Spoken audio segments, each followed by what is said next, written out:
కళ్యాణ్ గారు గెలిస్తే మాకున్న రిక్షా అమ్మేసి పార్టీ చేస్తాను అన్న మాటలో తోటి అభిమానిగా నాకు బాగా అందుకున్నాయి. ఆ రోజు ఒక ట్వీట్ పెట్టాను అనమాట. అమ్మ కళ్యాణ్ గారు గెలిస్తే నువ్వు రిక్షా అమ్మేక్కర్లేదు, నేనే ఒక ఆటో గిఫ్ట్ ఇస్తానని. సో ఈరోజు ఆయన అఖండ మెజార్టీతో ఉప ముఖ్యమంత్రిగా ఎన్నికైన శుభతరుణంలో అమ్మకి అన్నమాట ప్రకారం ఆటో తీసుకొచ్చి ఇవ్వడం జరిగింది. అమ్మకి ఇంకా ఏ బెంగ చిక్కు చింత లేకుండా.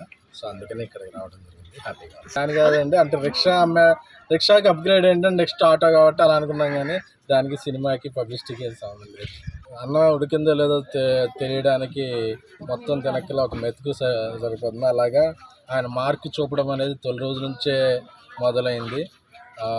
ఒక మిస్సింగ్ అయిన యువతను వెంటనే రప్పించడం ద్వారా కానీ, వివిధ రకాల పనులు కానీ ఆయన ప్రజల వద్దకు వెళ్ళి ప్రజల మధ్యకి వెళ్ళి అన్నీ అనుసంధానం అవ్వటం అని, ఇంకా దానికి మనం ఆయనకి స్పెషల్గా కితాబు అక్కర్లేదు.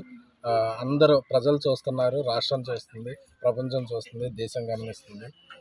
ప్రధానమంత్రి మోడీ గారు లాంటి ఆయన తుఫాన్ అని చెప్పారు. ఆ తుఫాను మంచి తుఫాను, అందరికీ మంచి చేసే తుఫాను. మంచిగా వాళ్ళ మనవాడు మంచిగా డ్రైవ్ చేస్తాడంట. సో లైఫ్ ఎలా టర్న్ చేస్తుందని నాకు తెలియదు, ఆనందంగా ఉంది, నేను ఇవ్వడం జరిగింది. అది ఎంతో కొంత వాళ్ళకి ఉపయోగపడుతుందని అనుకుంటున్నాను. అలాంటివి చెప్తే అది ఏదో సినిమా పబ్లిసిటీలా ఉంటుంది.